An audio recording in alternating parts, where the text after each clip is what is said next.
Masih di komentator palsu tentunya, channel yang suka cerot meski gak pernah wik-wik. Masih tentang pergangsteran nih sobat cerot, judulnya A Bittersweet Life.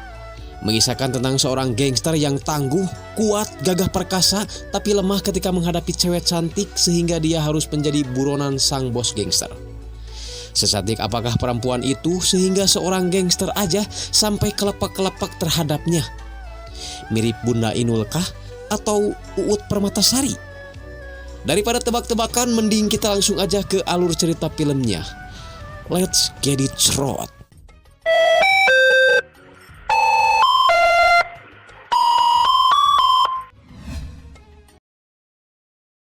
Di awal film kita diajak ke kebun awi, di mana kita bisa merasakan betapa waraasnya hati ini asa inget ka emak anu di kampung. Kemudian scene berpindah ke sebuah hotel dan bertemu dengan seorang pria bernama Sanwo. Dia seorang gangster sekaligus kepercayaan dari sang bos gangster bernama Tuan Kang. Ketika sedang enak-enak makan es goyobod, tiba-tiba seorang pelayan ngeharewos ada sesuatu yang tak beres. Sanwo pun ngediri di jalan dan ternyata ada 3 orang konsumen mereka dawang gak mau pulang meskipun jam kerja udah selesai. Sanwo pun terpaksa menghajar 3 orang itu sendirian saja. Sangar dan berkelas tentunya.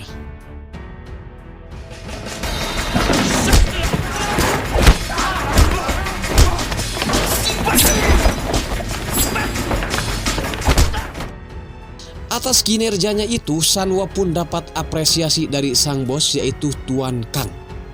Bukan Kang Bahar atau Kang Mus ya pastinya. Nah, ini bebanguknya Tuan Kang teh. Selain memberikan apresiasi, Tuan Kang pun ternyata akan memberi tugas lain pada Sanwo, yaitu menjaga selingkuhannya yang masih muda karena dia akan pergi sementara ke Ciamis selama 3 hari.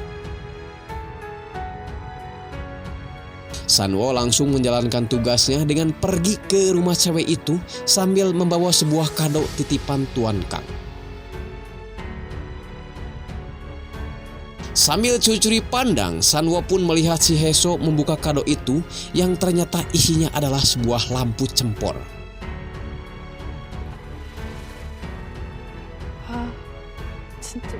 Setelah itu, Sanwo pura-pura pamit pulang dan memberikan sebuah kartu nama pada Heso.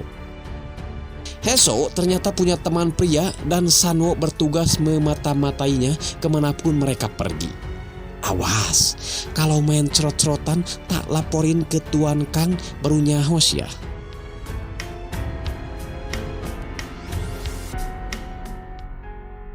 Ketua geng bek yang anak buahnya tadi disiksa sama si Sanwo menelepon agar si Sanwo meminta maaf. Tapi si Sanwo tak menggubris dan lebih memilih menutup teleponnya. Keesokan harinya si Sanwo dapat telepon dari Heso untuk mengajaknya makan siang sekaligus mengantarnya ke tempat les kacapi. Sambil melihat Heso bermain kacapi, nampaknya si Sanwo ketinggang eceng dan mulai jatuh cinta sama si Heso. Alah, ulah wo, bahaya wo, aduh.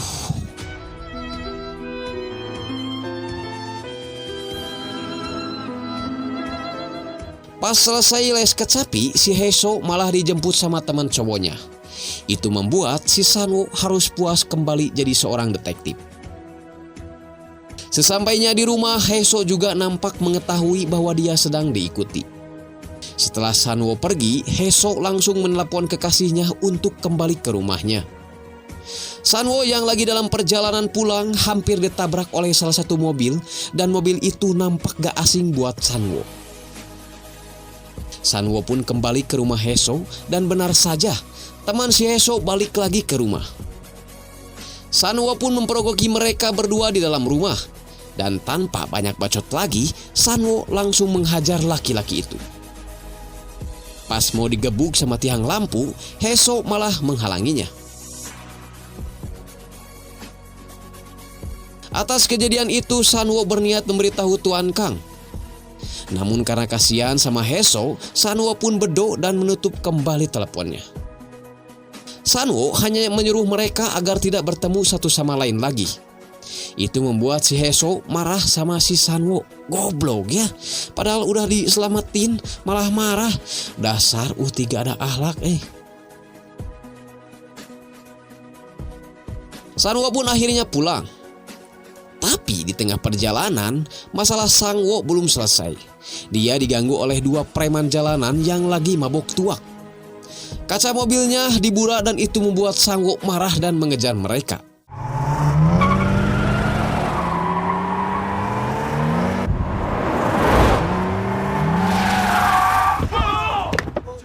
Setelah menyalip, Sanwo pun langsung menghajar mereka dan membuang kunci mobilnya.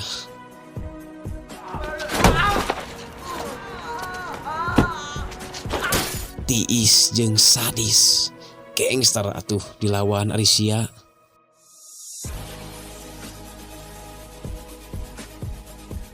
Sesampainya di parkiran apartemen, Sanwo didatangi salah satu anak buah dari geng Bek, yaitu si Usman, untuk meminta maaf pada bosnya atas insiden pemukulan di bar beberapa waktu lalu. Namun Sanwo gak mau dan malah menyuruh si Usman pergi. 헛소리 그만하고 몸송할 때 그냥 가라. 개 헛소리 그만하고 몸송할 때 그냥 가라. Sementara itu, Tuan Kang yang baru pulang bisnis salak di Ciamis langsung menemui kekasih gelapnya dan sedikit menginterogasinya. Balik lagi ke si Sanwo yang sedang rebahan sambil nyook bohlam, tiba-tiba didatangi oleh anak buah geng Bek. Sempat memberikan perlawanan, namun karena masih lulungu, si Sanwo pun berhasil diringkus dan diserahkan pada ketua geng Bek.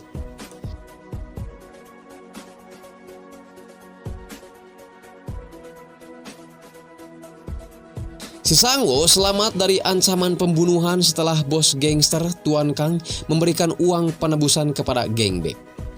Sanwo pun akhirnya dikembalikan pada gengnya, pimpinan Tuan Kang. Tuan Kang kecewa karena Sanwo tidak membunuh Heso, kekasih mudanya yang sudah berani menyelingkuhinya. Tuan Kang yang mungkin sebenarnya gak tega ya melihat anak buah kesayangannya seperti ini, memilih pergi dan bicara lewat telepon saja.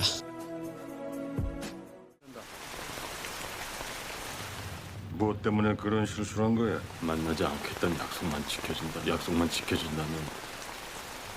그냥 솔직하게 말해봐. 예, 사장님. Si Monsuk pun segera mengambil sebuah mutu dan merendoskannya ke tangan si Sanwo.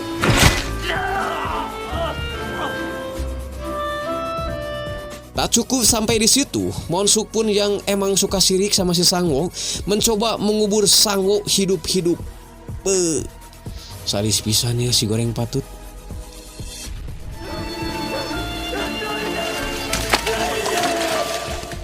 Tapi gak lama setelah itu, Sanwo yang notabene hanya seorang gangster, bukan sundal bolong, mampu bertahan hidup dan mampu bangkit dari kubur.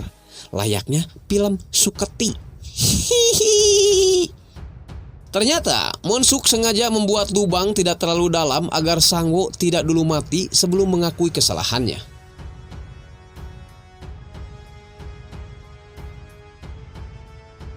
Monsuk pun memberikan telepon pada Sanwo untuk mengatakan yang sebenarnya pada Tuan Kang.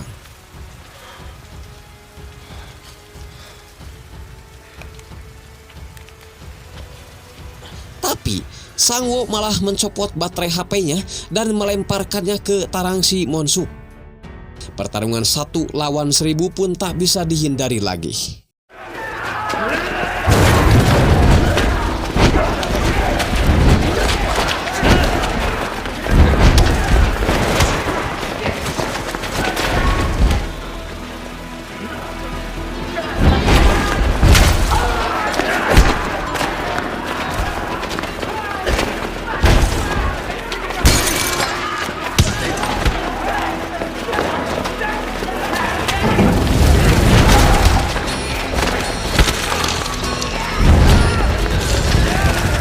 Sanwo yang kebetulan jago gelut dan jago nyetir berhasil lolos dari kepungan prajurit Tuan Kang.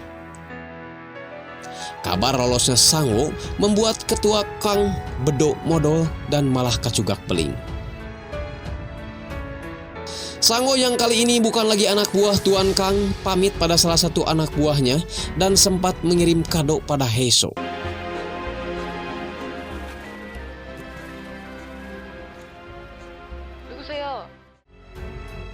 Sangwo pun berniat membalas dendam pada mantan bosnya tersebut dengan COD-an senjata api. Tapi ternyata meskipun punya uang, pembelian senjata api itu tak semudah yang dibayangkan. Sangwo harus punya jaminan dari RT RW setempat. Si penjual kaget setelah dapat telepon dari Tuan Kang. Ternyata Sangwo tidak lagi bekerja dengan Tuan Kang yang juga seorang RT di kampungnya. Sangwo yang sudah kagok edan memilih membunuh semua orang yang ada di sana.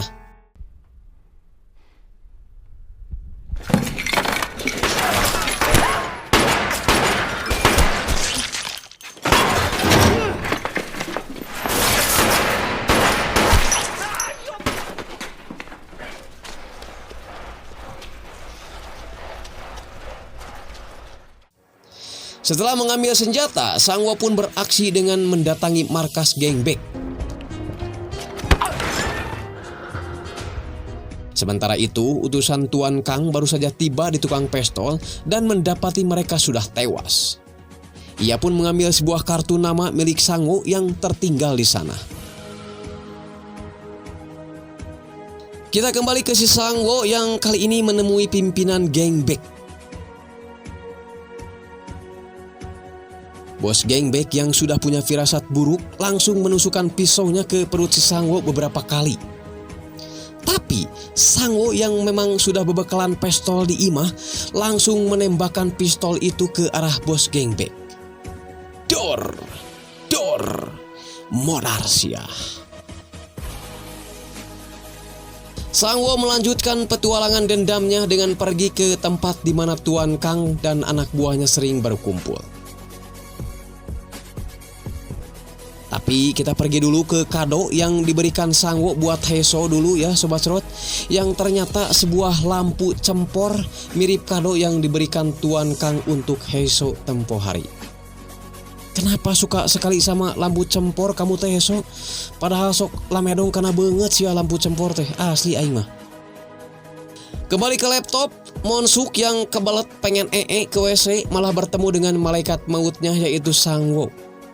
Akhirnya Monsuk pun tewas dalam keadaan perut pengen buang air. Anjing kasihan Pelan tapi pasti satu persatu anak buah dari Tuan Kang pun tewas.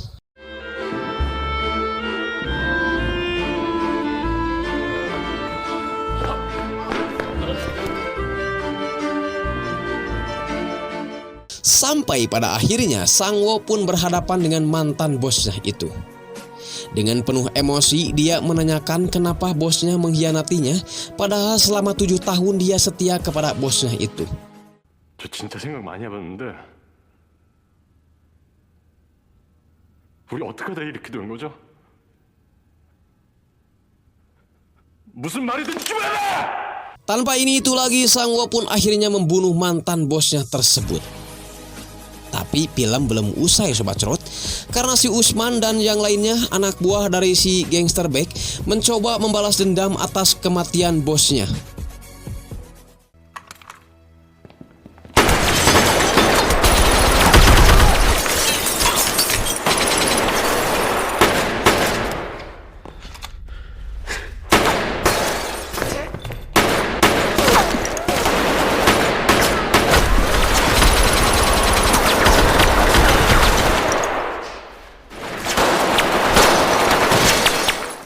Si Usman terus memberikan kode untuk terus maju pada teman-temannya.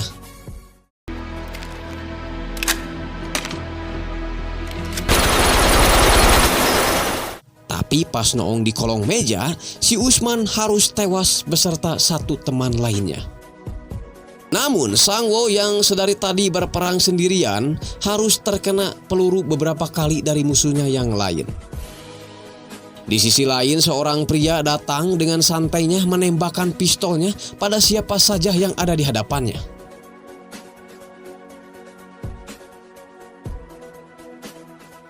Sangwo yang merasa sudah gak tahan lagi mencoba menelepon Heiso sambil mengingat Heiso ketika dia bermain kacapi. Nah, sekarang sudah ketahuan ya Sobat Cerot, alasan Tuan Kang ingin membunuh Sangwo karena ternyata si Sangwo ini mencintai Heiso yang notabene adalah kekasih gelapnya Tuan Kang. Jadi yang benar-benar berkhianat itu siapa ya? Tuan Kang atau si Sangwo nih? Jadi bingung aingnya. Tapi yang jelas si Sangwo juga akhirnya benar-benar tewas oleh si laki-laki tepuguh judul tadi. Film pun tamat. Dari keseluruhan filmnya sangat bagus. Ada gaharnya, ada romantismenya. Tapi yang paling membuat Mimin terkejut adalah ternyata si Sangwo ini diam-diam mencintai si Heiso. Dan hal itu diketahui ketika detik-detik menjelang tewasnya si Sangwo. Benar-benar alur film yang keren sekali ya Sobat Cerot. Tenyangka pisan asli kejutan ieu mah. Film-film Korea tuh emang keren ya Sobat Cerot. Bisaan nyin ceritana hebat. Kalau begitu Mimin pamit ya. Saya Andreas Baok, sampai jumpa di film-film berikutnya. Wassalamualaikum warahmatullahi wabarakatuh. Salam Cerot.